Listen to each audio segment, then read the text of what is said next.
July నెల 1వ తారీఖు నుండి 15వ తారీఖు వరకు తులారాశి ఫలితాలు. తులా వృషభయోర్భృగు.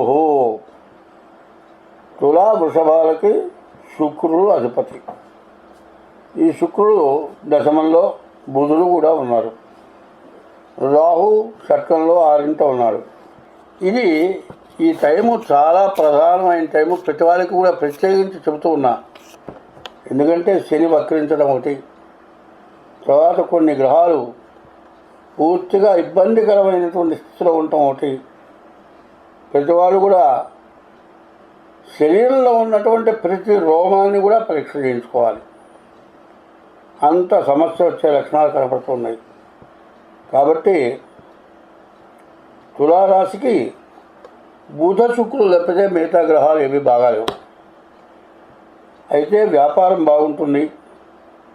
ఇళ్ళకి సంబంధించిన వస్తువులు, ఇల్లు అమ్ముకునేవాళ్ళు, ఇల్లు కొనుక్కునేవాళ్ళు, ఇల్లు బ్రోకరేజ్ చేసేవాళ్ళు, వీళ్ళందరికీ మాత్రం బాగుంది. విద్యావంతులు, గురుడు అష్టమంలో పడ్డాడు, కుజుడు సప్తమంలో పడ్డాడు. విద్యార్థులకు కానీ ఉద్యోగస్తులకు కానీ చాలా ఇబ్బందికరమైనటువంటి సమయం. రాహువుడు బాగున్నాడు. రాహువు, బుధుడు, శుక్రుడు ఈ 3 గ్రహాలే బాగున్నాయి.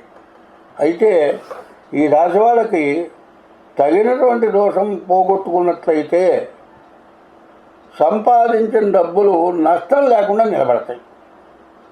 ఇంతకుముందు రావాల్సిన డబ్బు ఏదైనా ఉంటే ఖచ్చితంగా వస్తుంది. మరి ఇది ఒక సమస్య లేదు.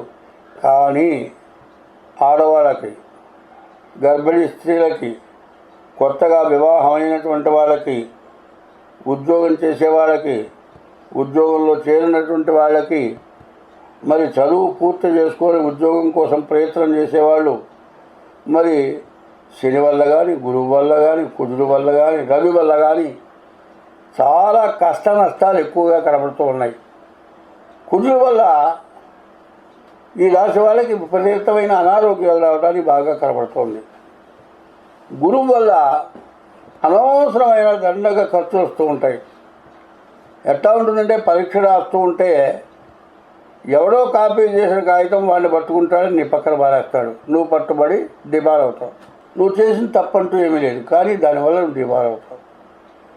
అట్లాగే రవి కూడా బాగుండకపోవడం చేత ఉద్యోగస్తులు కూడా ఏదో సమస్య వల్ల ఉద్యోగం నుంచి సస్పెండ్ అవడానికి బాగా అవకాశం ఉంది. తర్వాత కుజుడు వల్ల అనారోగ్యం, శని వల్ల దెబ్బలు తగలటానికి అవకాశం ఉంది. దెబ్బలు తగలటం, ఉద్యోగంలో నుంచి రివర్ట్ అవ్వటం, చదువు బ్రేక్ అయిపోవటం. మరి చదివే వాళ్ళకి ఏ టైఫాయిడ్ జ్వరం లాంటిది వచ్చిందనుకోండి, డబల్ టైఫాయిడ్ అంటారు. 1-2 నెలలు చదువు ఆగిపోతే మరి ఆ సంవత్సరం చదువు మొత్తం పోతుంది. ఇది ఎంత ప్రమాదమో చూడండి. మరి కుజుడు సప్తమంలో ఉన్నాడు. ఈ కుజ సప్తమ దోషం ఎంత ఇబ్బంది పెడుతుంది అంటే ఆడవాళ్ళకి సంబంధించిన వ్యాధులు రావడానికి ఈ రాశి వాళ్ళకి బాగా అవకాశం ఉంటుంది. దానివల్ల విపరీతమైన నష్టం. కుజాష్టమ దోషం వల్ల చదువు కానీ, ఉద్యోగం కానీ, విదేశాల్లో ఉన్నటువంటి వాళ్ళు ఉన్న ఉద్యోగాన్ని పోగొట్టుకొని మరి బతకలేక, అక్కడి నుంచి తిరిగి రాలేక, అక్కడి నుంచి రావాలి అంటే డబ్బులు దొరక్క, అక్కడ ఏది పని దొరక్క, ఇక్కడ తల్లిదండ్రులు ఏదో డబ్బు పంపిస్తారని ఆశపడితే వాళ్ళు ఎటువంటి డబ్బు పంపించలేక, పిల్లల్ని చూడలేక, తల్లిదండ్రులకి తిండి దొరక్క, అంత దూరం కష్టపడి ఖర్చు పెట్టుకొని చదువుకొని అక్కడికి వెళ్ళి వచ్చిన ఉద్యోగం పోయి ఇక జీవితం దుర్భరమైనటువంటి బ్రతుకుగా అవుతుంది.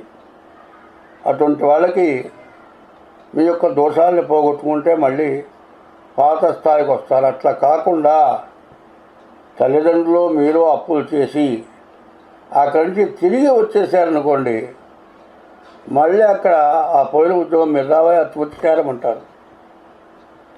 అప్పుడు పోవడానికి మీకు డబ్బు ఇబ్బంది అవుతుంది. అటువంటి ఇబ్బంది లేకుండా పోవాలి అంటే ముందు మీ గ్రహశాంతులు చేసుకోండి, మీ జాతకం చూపించుకోండి. ఎప్పుడు కూడా సూర్య నమస్కారాలు చేయండి. ఈ రాశి వాళ్ళు ప్రతిరోజు కూడా శివాలయానికి వెళ్ళి శివాలయంలో చండీ ప్రదక్షిణ అంటారు. ఆ చండీ ప్రదక్షిణం 11 సార్లు చేయండి. ఇట్లా 11 సార్లు చండీ ప్రదక్షిణ చేయడమే కాక శివాలయంలో మారేడురాలతో అభిషేకము పూజ చేయించుకోండి. శివులకి బియ్యపు రవ్వ పంచదార వేయండి. మీరు మీకు ఏ గ్రహాలు బాగాలేవో ఆ గ్రహాలకు జపాలు చేయించుకోండి. మరి మీ జాతకం చూపించుకుంటే బలానా గ్రహాలు బాగాలేవంటే గ్రహాలకు పూజలు. అది కాకుండా ఇంకేదైనా దోషాలుంటే ఇంకే వేరే రకాల పూజలైనా చెబుతాం. అటువంటి పూజలైనా చేసుకోవడం కాక అట్లా చేసుకుంటానికి శక్తి లేనటువంటి వాళ్ళైతే ప్రతిరోజు శివాలయానికి వెళ్ళటం, శివాలయంలో చండీ ప్రదక్షిణ చేయటం, నవగ్రహాల ప్రదక్షిణ చేయటం, మీకే ఏ గ్రహాలు బాగాలేవో ఆ గ్రహాలకి 2 పూలు వేయటం, ఆ గ్రహాలకి కాస్త దీపారాధన చేయటం, ప్రదక్షిణ చేయటం, కొంతసేపు కూర్చొని ఇంటికి రావటం, ఇట్లాంటివి చేయండి. ఎందుకంటే లాభం రాకపోతే మాత్రం నష్టం పడకూడదు. ఇప్పుడు మంచి లాభమైన టైం కానీ నష్టపడటానికి బలం ఎక్కువగా ఉంది. ఎటువంటి బలం అంటే చెప్పడానికి వీల్లేదు. గోడ మొత్తం క్రాక్ కొట్టిందండి. ఒక భాగం ఒక పక్కకి, ఒక భాగం ఒక పక్కకి ఉంది. అది ఎప్పుడు కూలుతుందో నెత్తన పడుతుందో తెలియదు. పరావాడి ఇంట్లో ఆ గోడ పడితే తస్తావరా అంటారు. వీడికి రెండో మార్గం లేదు, పడదు అంటాడు వీడు. అట్లా కాకుండా అశ్రద్ధ లేకుండా మీరు జాగ్రత్త పడితే మీకు అన్ని విధాలా బాగుంటుంది. బుధ శుక్రులు మరి రాహువు మీకు ఉపయోగపడతారు. ఉన్నదాన్ని ఉపయోగించుకోవాలి అంటే, ఇబ్బంది లేకుండా ఉండాలంటే మరి శని, కుజుడు, గురువు, రవి, కేతువు ఈ గ్రహాలకు పూర్తి శాంతి, 5 గ్రహాలకు పూర్తి శాంతి అవసరం. తర్వాత మీ డేట్ ఆఫ్ బర్త్ ద్వారా మీ జాతకం చూపించుకోండి, మీకు అన్ని విధాలా బాగుంటుంది. తర్వాత ముఖ్యంగా చెప్పేది ఏమిటి అంటే, మరి గోరు పుండుట సెప్టిక్ దాకా పోయింది. బాగా జలబడి గోకితే చర్మంలోకి పుండు పడది. ఈ గోరులో ఉన్న విషం దానికి తగిలింది.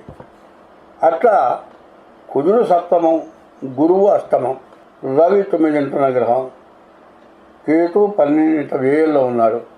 కాబట్టి ఎక్కడెక్కడ డబ్బులు నష్టం చేస్తుంది. అది లేకుండా ఉండాలంటే మీ జాతకం చూడటం చాలా అవసరం. ఇన్ని రకాలుగా ఎందుకు చెబుతున్నానంటే, ఈ 12 రాశుల్లో ఈ రాశి మేషరాశి చాలా జాగ్రత్త పడాల్సిన అవసరం ఉంది. వార ఫలాలు, పక్ష ఫలాలు, మాస ఫలాలు ఇన్ని చెబుతున్నా అన్నీ చూస్తున్నారు. ఎవరికైనా సరే నాకు ఏ బాధ లేదు, బాగున్నాను అని తృప్తిగా బతికేవాళ్ళు కనపట్టలేదు. లక్షలు ఉండొచ్చు, కోట్లు ఉండొచ్చు, దరిద్రులై ఉండొచ్చు, ముస్తెత్తుకోవచ్చు, అడుక్కు తినొచ్చు, కానీ బాధ లేకుండా ఉన్నవాళ్ళు లేరు. ఒకప్పుడు అడుక్కు తినేవాళ్ళు సుఖంగా తిని అడుగు మీద పడుకున్నారు. వాళ్ళు కూడా ఇవాళ ఇబ్బంది పడుతున్నారు. ఎందుకు ఈ పరిస్థితి ఎందుకు వచ్చిందనేది బాగా ఆలోచించుకోవాలి. మొట్టమొదటి ఏమిటా అంటే తల్లిదండ్రులకి అన్నం పెట్టకపోవటం, తల్లిదండ్రులను చూడకపోవటం. ప్రతివాడు ఏమంటాడు, మా సంపాదన, మా భార్యాభర్తలు బతికి మా పిల్లలకి చదువులు చెప్పించడానికి మా సంపాదన చాలటం లేదు, నీకెక్కడ పెట్టమంటావు అనే పరిస్థితి వస్తుంది. అదే పిల్లలకి పెట్టడం మానుకొని తల్లిదండ్రులకు అన్నం పెడితే పిల్లలకి అన్నం పెడతారు, మీరు తింటారు, బాగుంటారు. తర్వాత తల్లిదండ్రులకు మించిన దైవం లేదు, ముందు వాళ్ళకి అన్నం పెడతాం. రెండోది ఏమిటా అంటే భార్యాభర్తల యొక్క సమస్య వల్లే దేశమంతా అరిష్టంతో కూడుకుంది. మహాపతివ్రత అన్నారు. కొన్ని ఇళ్లలో చాలా బీద స్థితి ఉంది.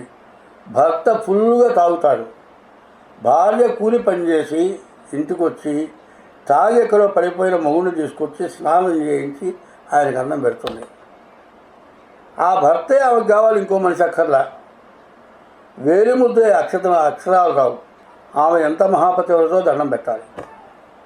2, ఇవాళ చదువుకున్న వాళ్ళు భార్యాభర్తలు ఉద్యోగం చేసి ఉద్యోగరీత్యా పైకొచ్చి నాతో సమానమైన ఉద్యోగస్తులు కావాలని పెళ్లి చేసుకున్న తర్వాత ఒకళ్ళ యందు ఒకళ్ళకి శృతి కుదరక విడిపోవటం, పిల్లలు కన్న తర్వాత ఇంకోళ్ళు మగవాడు ఆడమనిషిని ఎవరినైనా ప్రేమించడం, లేకపోతే ఆడమనిషి ఇంకో మగవాడిని ప్రేమించడం, ఈ కన్న పిల్లలే న్యాయం చేయటం, ఇది రెండోది జరుగుతుంది.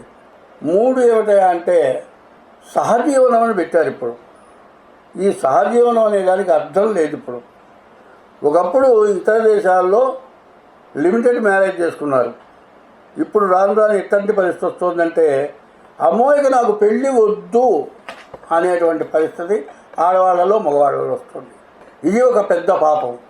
2 తల్లిదండ్రులకు అన్నం పెట్టకపోవటం ఒక పెద్ద పాపం. తర్వాత చదువు సమస్య కావాల్సింది, భార్యాభర్తలకు అనుకూలత కావాలి. నాతో సమానమైన వాళ్ళు కాదు. ఒకడు సంపాదనాపరుడై రెండో వాడు ఉద్యోగం చేయకుండా, చదువు లేకుండా, పిల్లల్ని ఆఫీసుకు పోయి తీసుకొచ్చి ఇంటికి తీసుకొచ్చే ఆఫీసులో వదిలిపెడుతూ సుఖంగా బతుకుతున్న దంపతులు ఉన్నారు. కానీ 199 వివాహం అయిన తర్వాత సంవత్సరం 2 సంవత్సరాలు కాగానే కోర్టుకెక్కి విడాకులు రాక మళ్ళీ వివాహం చేసుకుంటానికి కుదరక పిల్లల్ని అన్యాయం చేస్తున్నారు. వివాహం చేసుకున్న తర్వాత సంతానాన్ని కన్న తర్వాత ఎన్ని సమస్యలున్నా భార్యాభర్తలు విడిపోవటం ధర్మం కాదు. దీన్ని పెద్దవాళ్ళు సపోర్ట్ చేస్తున్నారు. ఇందువల్ల చాలా నష్టం జరుగుతోంది. ఎప్పుడు కూడా వివాహ వ్యవస్థ కానీ సన్యాసి వ్యవస్థ కానీ సక్రమంగా ఉన్నంతకాలమే దేశం బాగుంటుంది. సన్యాసి ఎటువంటి వాడో సంసారి కూడా అటువంటి వాడే. కాబట్టి మగవాడు పరస్త్రీ వ్యామోహం, ఆడమనిషి పరపురుష వ్యామోహం మానుకొని ధర్మబద్ధంగా సంసారం చేసి పిల్లల్ని బాగు చేయవలసిన అవసరం చాలా ఉంది.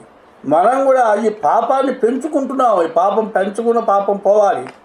నీ గ్రహస్థితి కంటే నువ్వు చేసుకున్న పాపమే నిన్ను అన్ని విధాలా నష్టపరుస్తోంది. కాబట్టి మీ జాతకమే చూడటం కాదు కావాల్సింది, మీరు చేసేటువంటి పాపం అనేటువంటి పాప స్వభావం నీ మనస్సులోకి రాకుండా ఉండటానికి దైవపరమైన పూజలు ఉన్నాయి. ఎవరి జాతకాన్ని బట్టి గ్రహ పూజలు ఎట్లా ఉన్నాయో అట్లాగే దైవపరమైన పూజలు కొన్ని ఉన్నాయి. అటువంటి పూజలు మనం చేసుకుంటే మనం ఎప్పుడూ ఉత్తీర్ణత పొందుతాం.